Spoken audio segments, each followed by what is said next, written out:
They don't pee on people in self-defense, do they? Not self-defense, but your mom. That's right. You never know what you're going to get.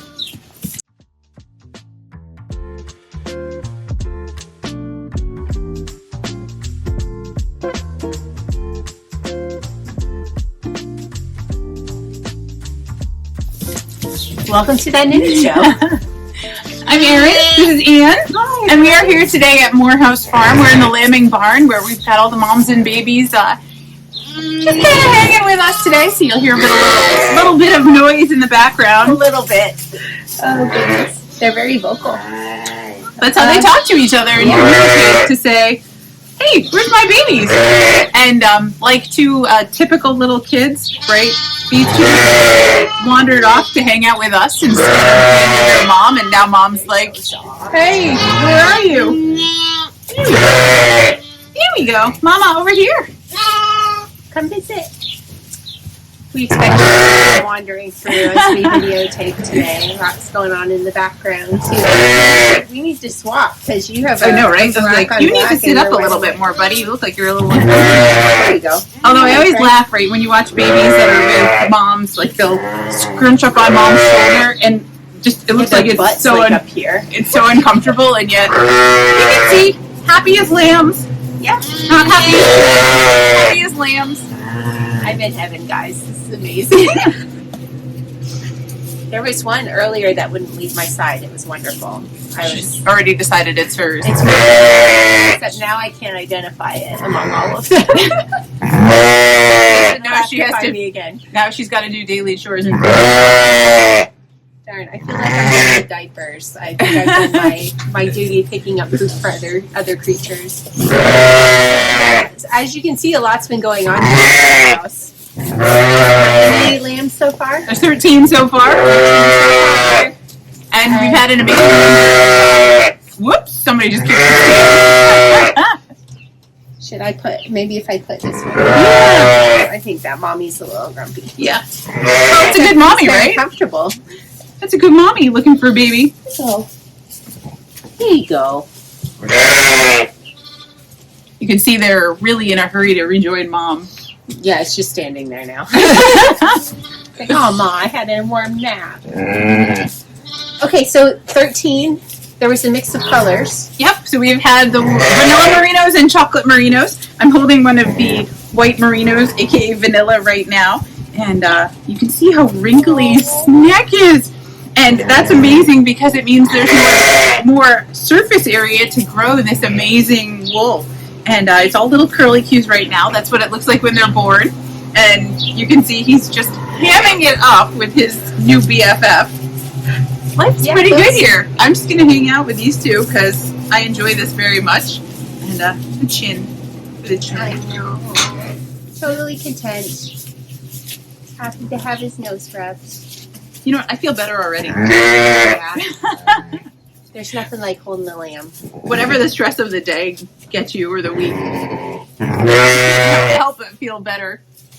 Look at that face. Oh. We'll little wrinkly nose. We'll have to get some close-up pictures later and put them in for people too. Alright, so you can edit this out in terms of like how many times and then Erin gushing over lambs. But you can see and probably hear that the world is happening all around us. We've got busy traffic on Milan Hill Road right now, and that's everybody going to work. It's getting to be spring and a busy weekend in store. By the time you probably watch this, the Connecticut Sheep and Wool Festival will have happened. Yes. And we'll be on to Maryland for the Sheep and Wool Festival. That should be the weekend after this comes out. Right, so that's May 7th and 8th. So if you're in the area, come to the Howard County Fairgrounds in West Friendship, Maryland. Morehouse Farm has a booth in the main exhibition hall. Love to see you there. Come by and tell us you watched the show and I'll have a special gift for you. How awesome is that? I'm very jealous. I can't make it this year. Well, you can't make it these times. You can't make it because... Yeah, well, because a few days later I am leaving to Shetland for the Makkin Our Way Through Shetland tours, which are finally happening after 2 years of COVID lockdowns. We're finally able to move forward with them. You're going to be joining me on the inaugural tour. The inaugural tour, which is focused on Fair Isle knitting, and then we have a second week of lace, and then we're repeating the tours again in the fall, and they are sold out. Good job. officially sold out. So we have 2 weeks of Fair Isle, 1 week of Lace in the fall too that's coming up. But we're very excited. But dates should be coming in the next month or so for 2023 dates. And it seems like people are out and about and wanting to do those things because I have a knitter from New York, Betty, who works at the Staten Island Zoo, said, "Hey, Erin, what do you think about a knitting retreat upstate?" So we're going to go investigate that and lay some plans potentially starting in June, and maybe I can enlist Anne's super duper organizational skills. Yes, it was a very interesting conversation on the way to the farm today. So we'll keep you posted on any happenings with that. So the only bad thing is we can't keep them small. I know. So tell me what to expect now. Now that they're born and adorable and cute. Are his eyes even still? Just a little bit. I'm fighting it. What are some of the milestones that they're going to be hitting here? Okay, so when they're born, they're 7-ish, 8-ish pounds. Sometimes they're bigger, sometimes they're smaller. More lambs usually means smaller lambs, right? Because mom only has so much room in the uterus for triplets, right? And you think about that, even just 3 lambs at 7 pounds is 21 pounds of lamb, never mind all the other stuff that goes along with it. Is it like humans where it's like the baby is 10 pounds and then all the other stuff is 10 pounds where it's sort of... I think just judging by what I have cleaned up afterwards, yes. I've never actually weighed it though. That's a good question. So when they're born, we weigh them to figure out who's who, and we give them a little earring here. This is the lamb tag, and this is 177. So that is the little earring that helps us tell them all apart, as Anne said before. I can't find my lamb again. Where's my friend? She'll come back. She'll come back. And, of course, then they are going to be with their moms in a little pen called a lambing jug for the first couple of days. That's how they bond with each other. And then the first nice day afterwards, like today, now they're all outside on pasture. They were out there when we got here. We brought them in. And full on, like, nice day in the sun. What do you want to do when you're laying in the grass? Sleep.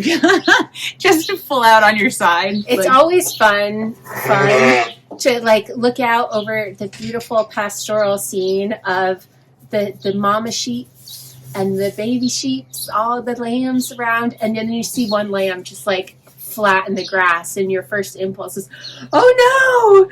And, no, it's just taking a nap.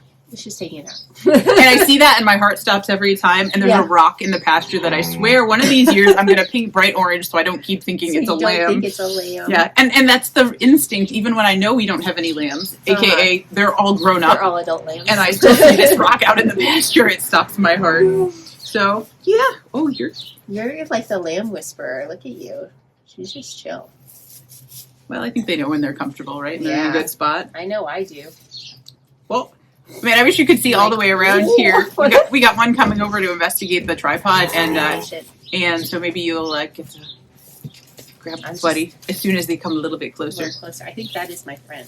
Because they're super curious. Appears to be the right size. It was one of the bigger ones. So, what you been knitting? I mean, you've been traveling a bunch. I have been an international traveler since we last talked to everybody. I was in Iceland for 10 days. I know, right? For 10 days. It was very nice. I really enjoyed it.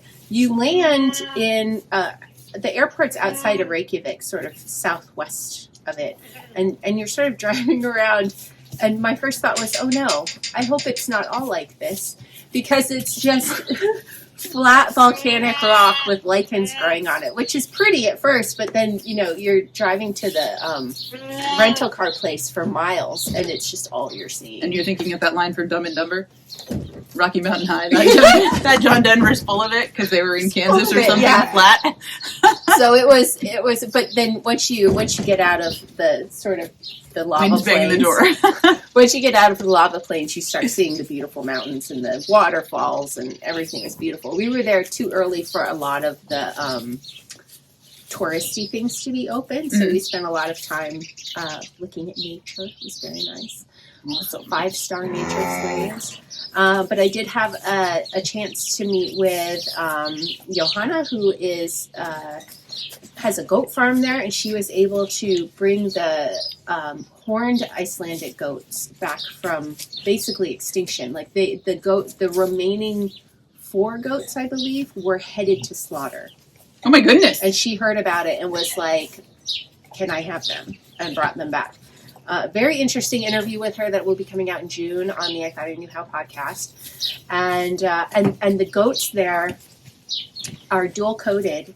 They evolved over time with natural selection to have a cashmere layer. So wonderful cashmere yarns available in Iceland. I had no idea until I started learning about my trip. And then I'm thinking of the taxonomy and the like. Is it cashmere? If it's, is that a regional name or is that a breed specific and where they descended That's a good from? question. And I don't know. It's the woolly underlayer that they grow, but whether it's called, they were calling it cashmere. But I just always wonder, right? Like it's not champagne if it wasn't grown in that region of so France. There's that sort of question, but I think it's still called cashmere. They were referring to it as. And is it the same bloodlines, right? Because we forget about how so many of our ancestors traveled all over and brought their livestock with them. Spread.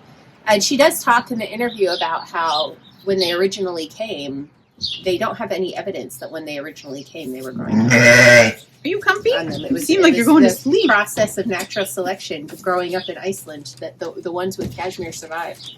But also I met with Hulda of Uppspuni MiniMill. She has a mini mill where she processes a lot of wool for smaller farmers who are creating their own always, you guys know me, you know I love that. I love to see wool producers who are able to make their wool into yarn for the rest of us. And she has a wonderful shop there too. So that interview also is coming in June.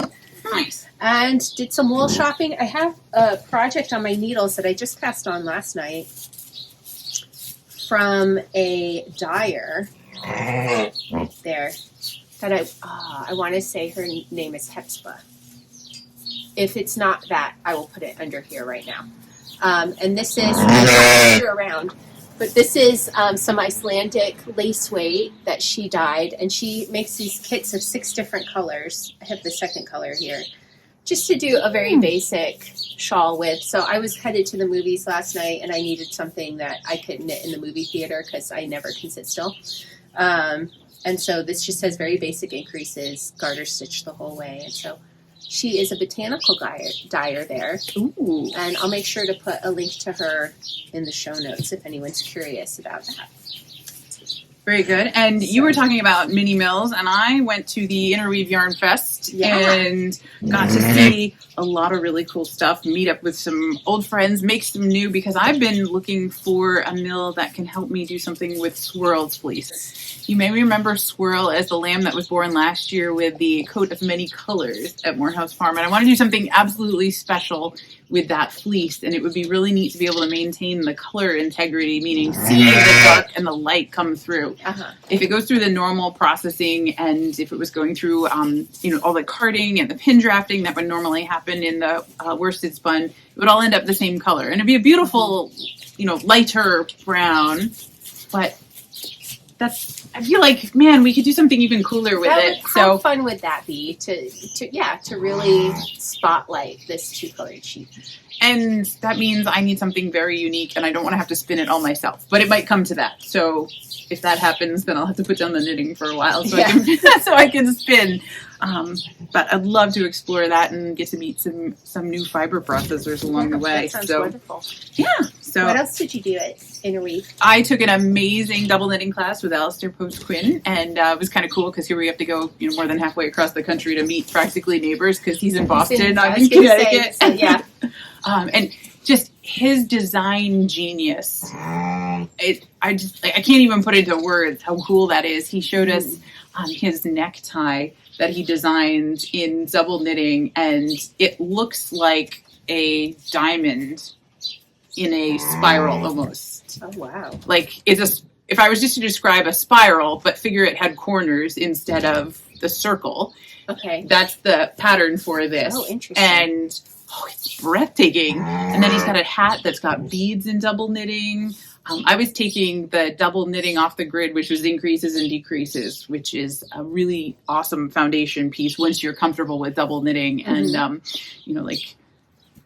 got brave enough to ask him if he might consider teaching at an open farm day sometime as things open back up. So that would be wonderful. Lots of awesome wonderful opportunity ideas, and super confident now, just in more so in my ability to be able to do the double knitting things. And he's got some double knitting lace patterns, which is what? Yeah. Wow. So I've never even heard of that. You double knit lace. Wow. Yeah, it's pretty amazing. So now that I feel like he's helped me unlock the code and I, am on this and was able to finish my swatching class, which was also pretty cool. Nice. So like I got a picture of me with him. I always feel like extra special when I finish the class project in class. Well, I was just excited that I've gotten enough to do. Like I have put it together. After a while, all of a sudden it clicked, and yes, I've been able to keep working on this. And I asked him if we could have a picture together, and we take the selfie, and we're both wearing masks. And then he says, "I don't know why I smiled. Like I have this big grin, and so did he." We're all trained. I'm like, this is fantastic. Like, we're both enjoying this so much. We have big grins behind the mask. Yeah. Wonderful. That sounds fantastic. And I know a lot of you were able to go to the Interweave event as well. And also got to tour with my friend Jeannie. We went to a yarn store called My Sister Knits. Mm-hmm. And I sent the picture to my sister, and because it's in a carriage house behind the owner's house, there's a cute little garden. Reminds me a lot of the shop Margaret had, where you just have a tranquil space to sit and knit. And the lady who had told us about this yarn shop said, "And there's chickens!" And I just had to laugh because you can hear them in the background, probably, right? Like that's a draw at a knitting shop somewhere else. So we get there and I take a picture of the sign and it says My Sister Knits, and then there's an arrow that says In the Carriage Shed. And this is a beautiful sign, and it's what fits the town's requirements, etc. Mm-hmm. So I sent it to my sister and she says, "Have I been banished?" That's where you live now. This is where you get to knit In the Carriage Shed. It is gorgeous. It's a 2-level building. So you walk in and they've got yarn in every place that they can put it, but lots of really neat displays and designs. They have a special maker who does yarn bowls for them. Found a new pattern that I want to try in our as a triangular shawl with some lace design in a worsted. Just in case that didn't come through, it's Glenleigh, the Glenleigh yarn. Yeah. I think that's a cheer for. That's a cheer for Glenleigh. Yeah. Oh, you were just like sliding back in. Getting comfy. You want to go back and see Mom? No, you're tucking in and gonna just. Nope. Okay, well. That might be your mom getting grumpy at you. Who might argue with a lamb? Sometimes moms get a little jealous. Anyway, I love this, the upstairs also, so I was paying special attention to the approach because they did a really neat job of using every available inch in a small space, and I just find that so elegant and ideas for us because we have limited space too. So yeah, it was a really neat thing to be able to participate in as a student. And my neighbor Kim from Cat Mountain Fibers, she was my neighbor at Vogue Knitting Live last time it was in New York. She had a booth there, so here again, right halfway across the country to meet your neighbors. And I was excited to see her, so we'll catch up with her at Maryland. And she has yarns that are, it's like 3 or 4 different kinds of yarn in the same skein in a poncho. So I'm like, I don't usually get a lot of other yarns from other places, but sometimes something really special comes along. Yeah, so I'm like, let's just try this because we had a skein that was like a mill end. I have a question about that. You were telling me about that. So you were saying that it's like a boucle and a sparkle and stuff. Were those actually plied together, or were they just? It's like a run together. It's a run of the boucle-ish yarn, and then it just turns into. Oh. So it's like, I don't know, 50 so it yards. transitions from one type to the, I see. Yeah, Oh, and wow. the reason that's interesting to me is that's what our mill ends are, right? Like as they finish spinning the stranded yarn and they start with the plied, you can't just stop and start. You need a starter string of some kind, and you need that on a spinning wheel too. Hello. Said, come back up here. I was leaning on you. Thank you. But the camera's that way. Looking at my sweater. Turn you so you can see. Are you ready to get down? Oh, you're just shifting. You're comfortable. Okay. All right. She lives Sorry. there now. Okay. Sorry. I'll bring you food, I guess. You're going to get Jewel, too. Look at that. Be back in a few hours. That's right. Baby, I'm going to have to go to the bathroom. You're sitting on hay. Oh. We keep going down this road. I know, right? So anyway, meeting all our neighbors and circling back around to Maryland. So, all right. So you showed a knitting thing. So I am excited to show off Morehouse lace. This is the Primetime Poncho, which is, Yeah, oh, that looks so cool on camera. Very cool on camera. So just knit in the round, lightweight poncho for spring in our lacy, light fingering. Yep, so the variegated yarn does all the work, and then here's the skein. Oh, this one's called Mermaid. Beautiful, pinky bluey. Of course, I pull it out of the bag, and now I'm a skein snob, right? So I have to wind it up. No, I have to twist it. So here we go. This one, There we go. Meadow. Isn't that cool? Isn't that lovely? So one skein, 880 yards. That's a shawl quantity right there. Will do it. And we also have it in 440 so that you can not have to weave in ends. This one has me thinking about the outdoors right now. I know you said it's called Meadow, but we have the purple violets blooming right now, and the daffodils, and the grass is back, and the nice blue skies.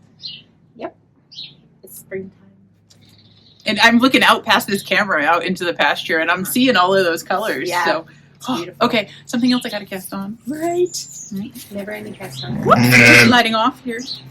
Okay, my lap, I crossed my legs and now my lap is a little bit smaller. It's slanty. I also want to give a shout out to, every time I pull this out, I get really excited about our gator yarn, and Vanessa Knits designed the Miriam Cowl. It's just one skein of our gator yarn, and look at those chevrons. So, Anne, you went on a soapbox a little bit ago about lace knitting and not being intimidated by it. Yeah, don't. So this is a fantastic project to try if you just want to do a one skein, no commitment, because the gator yarn has the body so that when you block it, and you definitely need to wet block it, and by the way, I say this a lot, if you wear your projects, and I hope you will, you will want to wash them at some point, and I really hope you will. You're not going to hurt it, it's just a bubble bath. Yep. And when you wet block, especially that gator yarn, it's going to open up all of those yarn overs, and you're going to see that beautiful chevron design. So, and gator yarn is like it's our like I call it our workhorse yarn, in that it has so many different applications, and it can hold up whatever you to show. That's why it's used for all the lumps and bumps on the alligator. You get really nice stitch definition with it. And just speaking about the lace pattern itself too, you can see it's just yarn over knit two togethers, right? Probably some slip knits going in the other direction, and you get this lovely pattern just by having more knit stitches between the yarn overs. It's not hard. You can do it. And that's the Miriam Cowl. So low commitment, 220 yards. Like I'm wearing it again. Okay, nice. Go for it. Go for it. And of course now I've got Haafell over it feels so good. The next one. This is called Positively in Love by Sheep and Regal Knits, and it's one of those that's got a unique shape, so it can go either upside down or right side up, and no one will ever tell. So I blocked it long instead of wide, but you can see, like if you want to pull on it, you can absolutely make it a triangle. But it's a lot of garter stitch, a little bit of stockinette, and some lace in between. So worked perfectly with 3 skeins of our 2-ply. And how does that feel, Anne? Very nice. So I've just wrapped myself up in it, and I've seen other people wearing it right side up, upside down, like whatever you want to call it. Go either way. One thing I really got a kick out of while I was in Iceland. Well, first of all, everybody was wearing Icelandic sweaters. Like some places in the world known for their knitting traditions, you go there and no one's actually wearing the local knitting. But Iceland, so many people were wearing the local pesa. I have to pull hay off here. That's fine. And then also people were wearing shawls, and they were wearing them like shawls, like triangle shawls with the point in the back. Wow! Over the shoulders. I was like, I never see anyone do that anymore. But yeah, I like it, more casually draped like this. That looks really fun in the. Yeah. So.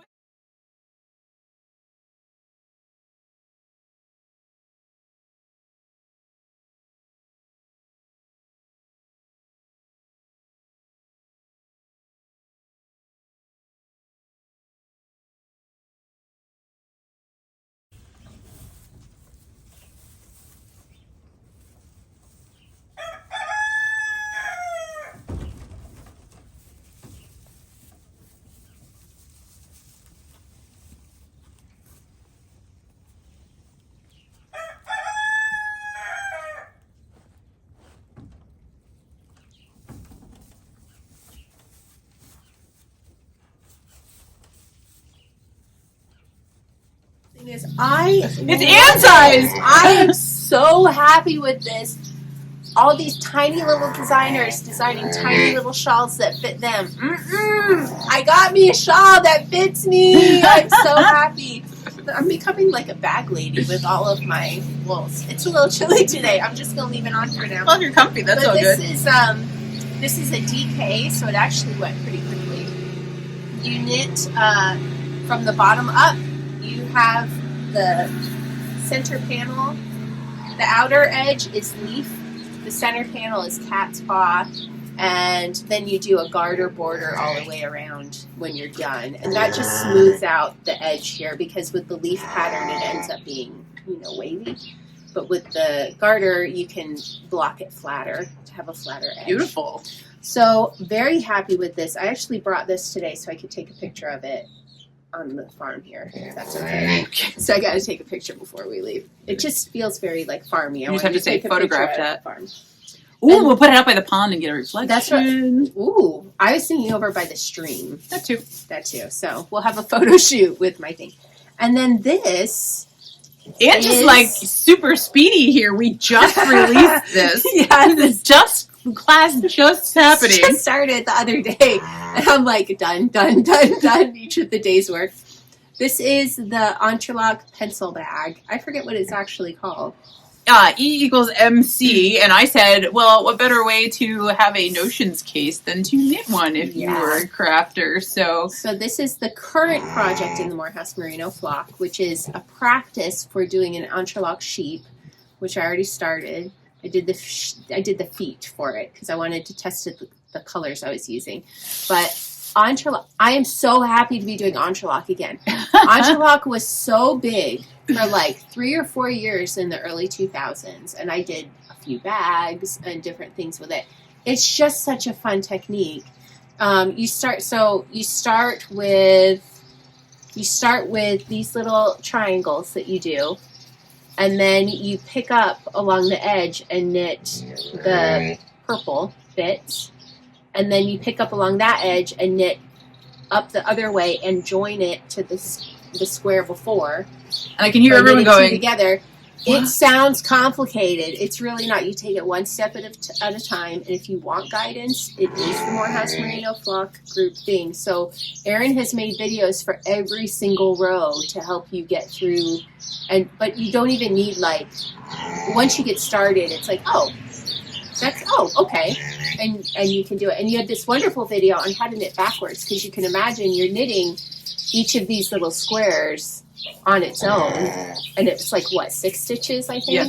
And so you would have to be turning your work every 6 stitches. But Erin has a video on how to knit in the opposite direction, so you do not have to.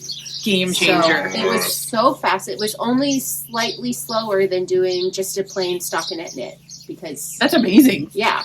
Good on you. So yeah, I zipped right through this. And speaking of zip, thank you again to my daughter for doing the zipper in my lining for me. Oh, that's cheerful. It is fully lined and ready to go, and I think I'm going to take it on my trips with me. I think this is my DPN bag for my trips. Perfect. To pack in. So I'm very excited about that, and if you're interested, check it out in the Morehouse Merino flock group. All the instructions will be there, even if you're seeing this months from now. All the classes and stuff will still be there for you. And that's the amazing thing about this library that we're building is you don't have time for the project right now, or you want to come back to it later, or that pencil case, where did I see that? I need a notions case. Where is that? Still there.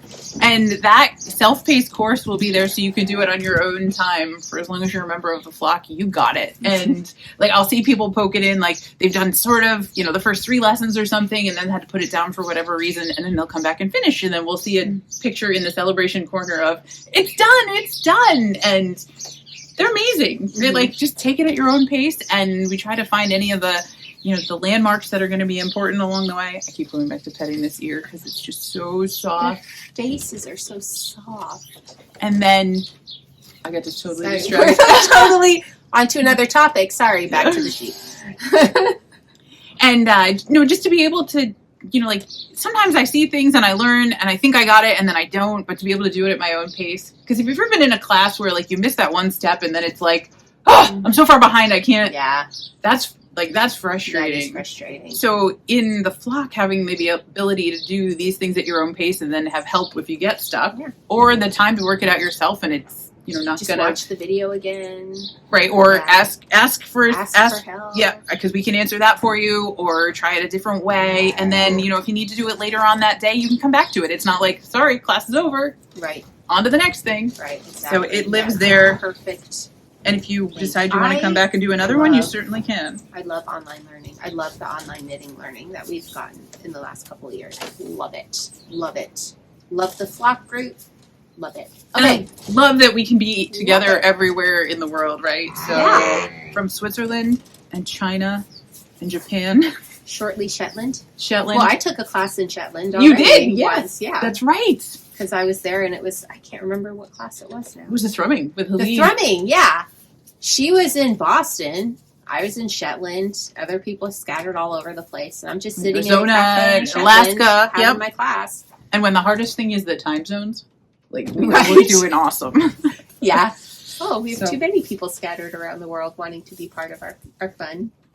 Said no one ever. This is not a problem. Said no one ever. Mm-hmm. Maybe he's falling asleep because he's on a sweater that feels like mom. Maybe. So this is my barn sweater, and one of those that I found that Margaret had designed, and like, we need to write down this pattern. So I've been working on that too, and it's just everywhere I go here, it seems like, okay, just grab something to put on so you're warm outside, and you know, this one just keeps coming back up to the top of the pile. Right. I'm loving it, and I think you do too.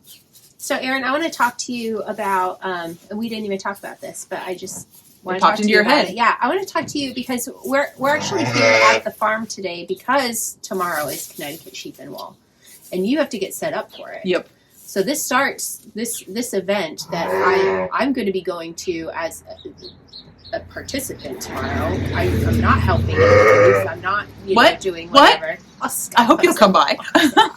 I'll come say hi. But I'm not working at it. I'm just coming to enjoy it. Yeah. And I think some of the times as an attendee, we don't realize how much goes into an event like this. As a vendor, I don't either because, oh no, it's tomorrow. So we're here today to get everything and take it over. Can you maybe walk us through like what has to happen before the event starts as a vendor? What is it that you have to go through? Well, there's an application process, which usually happens well in advance, and this is a little extra because of COVID. This is my application for the 2020 festival. Oh, wow, just rolling it forward. Wow. So once we got approved, and often you'll need to submit your designs or pictures of previous booths so that they can see what they're accepting, because a lot of these are juried, so you know you're going to get good stuff when you get there. And then... do they ever ask for samples of what you're selling? Usually or just photos. Usually it's pictures, or so I can point them to our website and say, you know, here's what this looks like. They ask you what you're going to sell because they want to put that in the program. Also help direct people to that. So the planning thing, figuring out what size booth you want, which is always a challenge because too small and you don't have enough room for people, too big, and that means you need that much more display space and stuff, and you gotta bring it all. I mean, it's like bringing your entire shop or house with you. Right. So you gotta pick and choose what goes where, and then how you're gonna display it in a space that changes from show to show. So it could be 10 by 10, but it could be 12 by 12. It could be 10 by 20. My one at Rhinebeck was 10 by 14, which was not a size that I was thinking. It worked out fantastic, and I think that's my new favorite size, actually, but that's not one that I'm seeing at a lot of other places. 10 by 15 would be fine, but when you think about it, you know, your display units are only so wide. Right. So if it changes from place to place, you have to practice that so you know where things are going to go, make sure it's set up. And if you do lighting, you have to figure out the electricity and whatever the fire marshal's regulations are in that particular area. Yeah, I think you were saying, like, oftentimes you just have, like, one outlet that you have to make do with. Yeah, or then do you share? So what's the system that's safe and still get you what you need to go? And so experimenting with, you know, how do we put all that together? And, you know, different configurations of lighting, because if you ever tried to put all of your devices on one power strip, even though it's built for that, just the fact that the plugs may be wider than others. Than the distance of the actual holes. Like right? if they're lined up vertically and you have an iPad charger next to an iPhone charger, like, son of a gun, there's one that you can't use. Do it right. So you have to figure all that kind of stuff out. And then, of course, letting people know that you're going to be there, helping with the advertising, promotion. The publicity of that, and then knitting up whatever samples need to be ready for that. So shout out to Victoria. I can't wait to see. She's working on one of Amy Snell, the Devious Knitters shawls that I'm really hoping we're going to get to display at Maryland. It's called Amberine. Go look it up. And yeah, can't wait to see that. So that's not even. We're not even there yet. That's right? not even. We're not even at the day before. We're not even at the stuff we're here today to do. Oh yeah, that. This has all been going on for months. For Connecticut's a 1 day show, right? Right. Yeah. Yeah. So yesterday I rented a trailer, and so I went and picked it up. So I picked up Anne this morning. We toured over here in the truck and trailer. We'll put all of the displays, which is our crates and our bookshelves that we use. Those will all go in the trailer along with all the yarns that we've decided to bring, the kits that we've had to make in advance because you can't just do that on the spot. And that'll all get packed up. Then we need to go set that up. So that'll test my carpentry skills. And and you have, was it a 4-hour window? Yeah.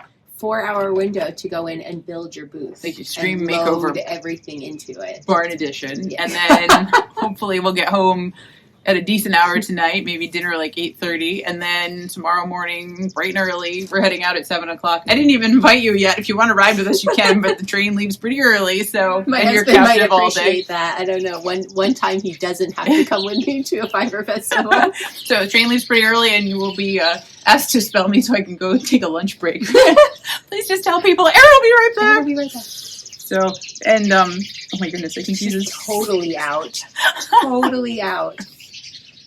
And then the show opens at 10? 9? And 9 o'clock tomorrow 9 till o'clock? 4. And then we're going to do the same thing in Maryland, but so that just means driving that much further. Yeah. And have to coordinate with the airport. So this should be interesting that I'm going to be driving a truck and trailer through the airport because my sister's flying in to help us for Maryland. Oh, wow. And, if you're going, don't miss this. Marin Melchior, butterfly shawl lady, is going to be in our booth. Yeah. So she's going to be coming down with us. So we're road tripping from New England here.